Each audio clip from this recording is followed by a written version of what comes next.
السلام علیکم ورحمۃ اللہ وبرکاتہ۔ الحمدللہ رب العالمین والعاقبۃ للمتقین، اما بعد۔ دوستو، ہم سب جانتے ہیں کہ یہ محرم الحرام کا مہینہ چل رہا ہے، تو آج کی اس ویڈیو میں ہم آپ کے سامنے محرم الحرام ہی کے تعلق سے بات کرنے جا رہے ہیں۔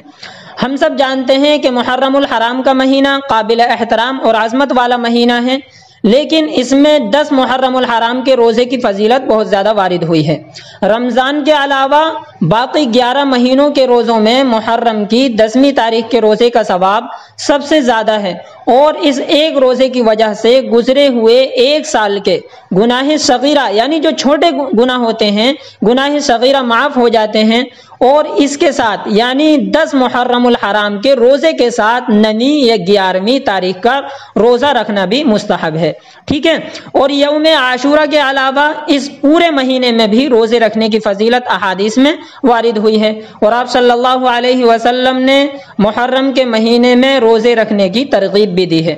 کیونکہ حضرت ابو ہریرہ رضی اللہ عنہ سے روایت ہے کہ آپ صلی اللہ علیہ وسلم نے ارشاد فرمایا کہ افضل ترین روزے رمضان کے بعد ماہ محرم کے روزے ہیں، اور فرض نماز کے بعد افضل ترین نماز رات کی نماز ہے۔ تو اللہ تبارک و تعالی کو رات کی نماز بھی بہت زیادہ پسند ہے۔ اسی طرح حضرت عبداللہ ابن عباس رضی اللہ عنہما سے روایت ہے کہ آپ صلی اللہ علیہ وسلم نے فرمایا کہ جو شخص یوم عرفہ کا روزہ رکھے گا تو اس کے 2 سال کے یوم عرفہ یعنی 9 ذی الحجہ یعنی بقرعید سے ایک دن جو پہلے ہوتا ہے اس کو یوم عرفہ کہا جاتا ہے۔ تو آپ صلی اللہ علیہ وسلم نے ارشاد فرمایا کہ جو شخص یوم عرفہ کا روزہ رکھے گا تو اس کے 2 سال کے صغیرہ گناہوں کا کفارہ ہو جائے گا، اور جو شخص محرم کے مہینے میں ایک روزہ رکھے گا اس کو ہر روزے کے بدلے میں 30 روزوں کا ثواب ملے گا۔ تو یہ تو ہوئی محرم الحرام کے مہینے کی فضیلت کہ اس میں روزہ رکھنے کی کیا فضیلت ہے۔ اللہ تبارک و تعالی سے دعا ہے کہ اللہ تبارک و تعالی ہم سب کو اس مہینے کے اندر زیادہ سے زیادہ روزے رکھنے کی توفیق عطا فرمائے۔ دوسری بات ہمارے سامنے یہ ہے کہ اس مہینے کے تعلق سے بہت سارے لوگوں کے ذہن میں یہ سوالات گردش کرتے رہتے ہیں، اور یہ باتیں گردش کرتی ہیں، ان کے ذہن میں یہ خیالات آتے ہیں کہ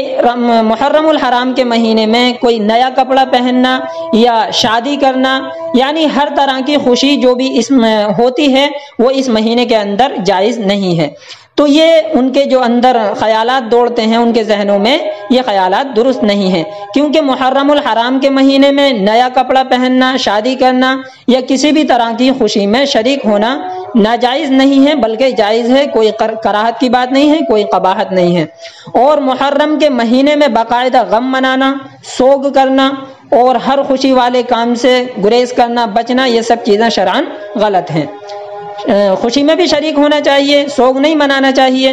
کیونکہ شریعت مطہرہ کا حکم یہ ہے کہ شوہر کے علاوہ کسی کے انتقال کے بعد، شوہر کے علاوہ کسی کے انتقال پر بھی 3 دن سے زیادہ سوگ منانا جائز نہیں ہے، کیونکہ حضرت زینب بنت ابی سلمہ رضی اللہ عنہما سے روایت ہے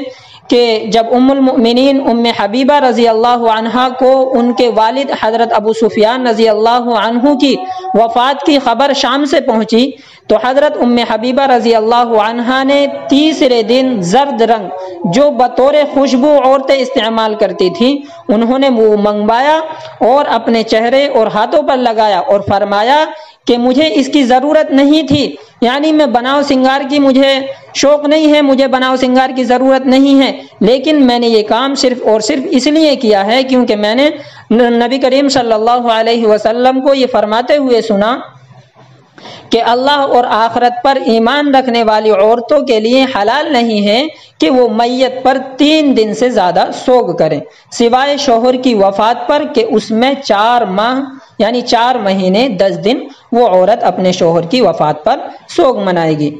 تو باقی جو محرم کے مہینے میں سوگ منانے کی یہ وجہ بتائی جاتی ہے کہ اس مہینے میں نواز رسول حضرت حسین رضی اللہ عنہ اور ان کے خاندان کے چھوٹوں اور بڑوں کو ظالمانہ طور پر نہایت بے دردی سے شہید کر دیا گیا تھا۔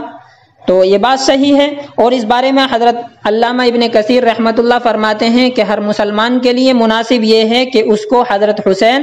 رضی اللہ تعالی عنہ کی شہادت کا واقعہ غمگین کر دے، یعنی ہر شخص کو اس کا غم کرنا چاہیے۔ کیوں؟ اس لیے کہ وہ مسلمانوں کے سردار اور اہل علم صحابہ رضوان اللہ علیہم اجمعین میں سے تھے، اور نبی کریم صلی اللہ علیہ وسلم کی سب سے افضل لخت جگر حضرت فاطمۃ الزہرا رضی اللہ عنہا کے بیٹے اور خود آپ صلی اللہ علیہ وسلم کے نواسے تھے۔ آپ عبادت کرنے والے، بڑے بہادر اور بہت زیادہ سخی اور فیاض تھے، لیکن اس دن یوں غم نہ بنائیں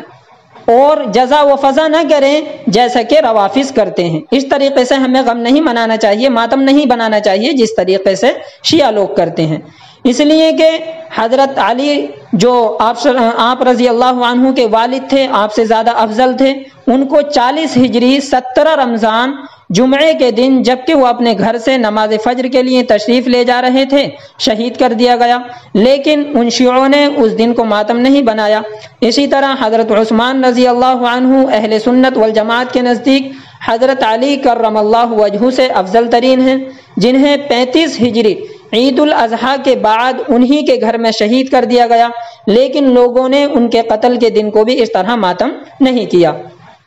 اسی طرح حضرت عمر بن خطاب رضی اللہ عنہ، ان دونوں حضرات یعنی حضرت عثمان اور حضرت علی رضی اللہ عنہما سے افضل ہیں، جن کو مسجد کے محراب میں نماز کی حالت میں جبکہ وہ قرات کر رہے تھے شہید کر دیا گیا، لیکن ان کے قتل کے دن بھی اس طرح ماتم نہیں کیا گیا، نہیں کیا جاتا ہے۔ اور جناب نبی کریم صلی اللہ علیہ وسلم جو دنیا و آخرت میں بنی آدم کے سردار ہیں، ان کی وفات کے دن کو بھی کسی نے ماتم کا دن نہیں قرار دیا۔